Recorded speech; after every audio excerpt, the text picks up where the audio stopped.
Well, the scale of the recent fiscal stimulus in the United States is much greater than the 1930s. We're talking about something of the order of 10 times as big for an economy which has probably gone through a downturn at the most a fifth as big as that in the 1930s. So the proportions are completely different.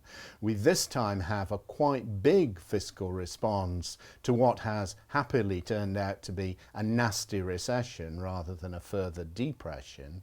In the 1930s we had a very weak fiscal response to what was a very large downturn in GDP. Can we yet reach a judgment on the effects of the US stimulus package now?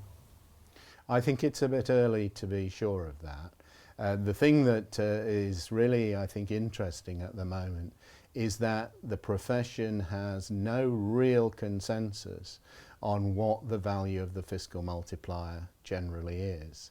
I think we've learned that it's quite likely that the fiscal multiplier's value varies according to circumstances. We can identify some of the circumstances in which it seems potentially to be large and potentially to be small, but actually until we have the sort of historical evidence in any particular case, it's difficult to say. So I think at the moment the jury is out on quite how much fiscal stimulus may have achieved in the United States. I don't think, generally speaking, economists believe that fiscal contraction is expansionary, but I think there is a big argument to be had as to whether the fiscal multiplier in a given case is 0.5 or 1.5.